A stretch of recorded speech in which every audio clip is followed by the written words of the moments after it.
Right now on KGW, Ukraine's president calls his White House summit a major step forward towards peace in the region, but the big question remains about where those next steps lead. Plus, millions of dollars in funding that was cut by the Trump administration in June is restored to the Beaverton School District.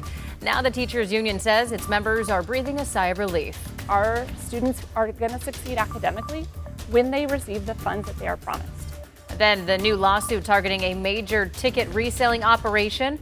Why the FTC alleges one company used illegal practices to scalp tickets to major events, making millions in the process. And later, there's going to be wall to wall. It's going to be nonstop.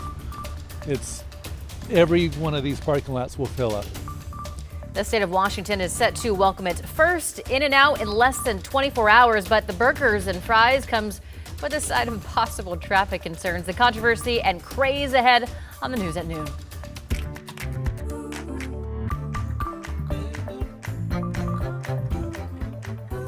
Ukrainian President Volodymyr Zelensky hailed Monday's extraordinary summit with President Trump at the White House as a major step forward towards ending Europe's deadliest conflict in more than 80 years.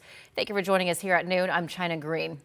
Despite the positive feedback from the summit, most questions about ceasefire territory control and security guarantees for Ukraine remain unanswered. NBC's Richard Engel has more from the latest from eastern Ukraine. The reaction here in Ukraine to this latest summit between President Zelensky and President Trump overall has been positive. Ukrainians believe that Zelensky was able to successfully navigate a difficult diplomatic meeting with President Trump without it backfiring like it did 6 months ago. Ukrainians were also encouraged that so many European leaders stood side by side with their president, showing Ukrainians that, at least diplomatically, they are not alone.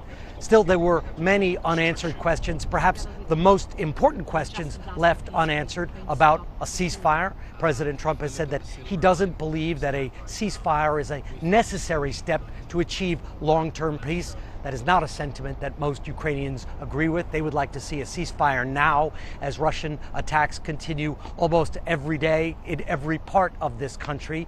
Ukrainians would like a ceasefire, long-term security guarantees, and they want more clarity about how this peace process will ultimately end. Will they have to surrender territory? How much of their territory will they have to give up? And can Vladimir Putin be trusted that even if Ukraine surrenders territory, Russia won't invade again?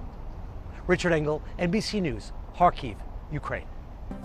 And here's a look at some national headlines this afternoon. Surveillance video has been released that shows the terrifying moments when a man stabbed numerous people at a Michigan Walmart last month. A warning, the video you're about to see is graphic. You can see the suspect, Bradford Gill, appear to stab several people inside and outside the store. Gill was stopped by a group of bystanders and arrested by police. Gill was charged with terrorism and 11 counts of assault with intent to murder. And then take a look at this new video. It shows the moments a cargo ship explodes near the Key Bridge in Maryland. It happened just before 6:30 yesterday evening as the ship was leaving the coal dock. A crew of 23 people were on board. No one was hurt. The cause of the explosion is still under investigation. The U.S. Federal Trade Commission is taking a legal action against a major ticket reselling operation for allegedly violating the Better Online Ticket Sales Act. The FTC says Key Investment Group, which operates Epic Seats and TotalTickets.com, used fake accounts, repurposed credit cards, and illegal software to snag more than 379,000 tickets to mega popular events like Taylor Swift's Eras Tours, then resold them at extreme markups, making millions in profits. And Hurricane Erin has been downgraded to a Category 2 with 110-mile-per-hour winds. Although the monster storm won't directly hit the U.S. mainland, it's still causing dangerous surf and life-threatening rip currents up and down the East Coast. And that's a look at your national headlines. All right, we are headed upstairs. Rod Hill is on the KGW weather deck. There is sun on your head. It seems like a good day for us here. I like how that's your barometer. Yeah. Yes. Yeah, it's beautiful up here. We've got, it's not clear, but it's mostly clear. And likely at 70 or better now at noon because any coolness of the air has definitely left. I do want to begin by going back to Hurricane Erin and show you the latest imagery of this hurricane. The movement will continue to be north away from the islands of Caicos and the Turk Islands, and not really hitting any direct motion into the Bahamas either as the storm moves up to the north. China shared with you that the strength of the storm has somewhat cooled off, now a Category 2 storm. The track continues to keep the storm a ways out to sea from the U.S. mainland, but caution, no track is final, of course, until we actually have the moment of. And the track is, get this, about 200 miles closer to the mid-Atlantic states of North Carolina up into Virginia than it was just 24 hours ago. Now, keep in mind, as long as the storm stays a ways out, the backside of the storm, the side closest to the U.S. mainland, typically doesn't do much harm other than deadly surf conditions and potential tidal erosion because of that. So Aaron's still got a ways to go as we'll be watching carefully that one-time Category 5 storm, you may recall. Okay, let's check out our noon hour. 62 Chinook Winds Casino Resort in Lincoln City. Nice partly sunny afternoon there so far. And Portland, I mentioned, lots of sun. Again, I'm outside on the KGW weather deck brought to you by Rick's Custom Fencing and Decking, and we are at 72 degrees, and in the direct sun, I think it feels even warmer than that. So we should get up to 80 or 81 this afternoon, which is considered pleasant for August. We haven't made it out of the 70s in a handful of days going back to last week. I have a 76 at 8 o'clock.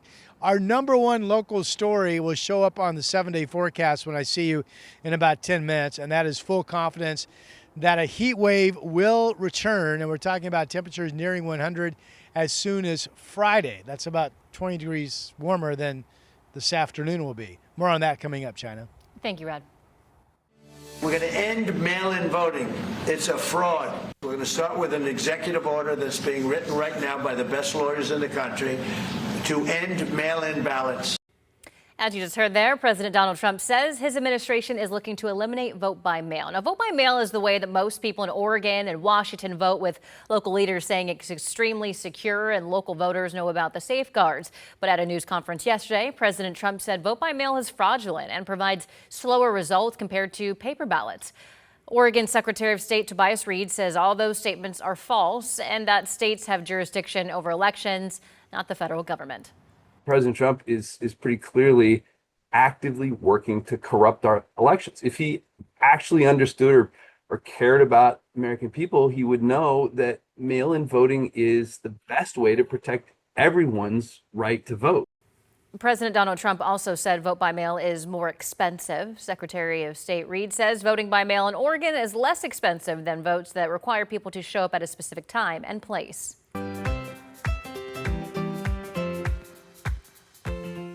Tens of millions of dollars have been restored to Oregon schools as they get ready to welcome kids back next week. Now, that funding was initially frozen by the Trump administration back in June. A month later, the Department of Education reversed course and released the money. KGW's Thomas Schultz has more on how educators are reacting. Beaverton teachers tell me this summer has been stressful. First, they thought that funding was gone, leading them to scramble to figure out what to do next. Of course, when it was restored, it was a big sigh of relief for many. Beaverton Teachers Union President Katie Lukin says $7 million was on the line, and the money is key for the school district. It supports after-school, summer programs, and English language instruction. Lukin says the cuts would have cost Beaverton more than a dozen jobs. When these things happen last minute, it causes chaos in districts, right? It causes people to scramble and try to fill and figure out what we can do to maintain services that students deserve and that they need. In July, Oregon Attorney General Dan Rayfield and 22 other state attorneys general sued to block the money freeze. Once the funds were released, Rayfield released a statement saying, in part, these funds keep critical programs running, from English language learning to school mental health services to summer learning programs. Now, Oregon schools have regained more than $73 million statewide. $20 million in that funding goes toward migrant education. Another $20 million targets student achievement. In Beaverton, Thomas Schultz, KGW News.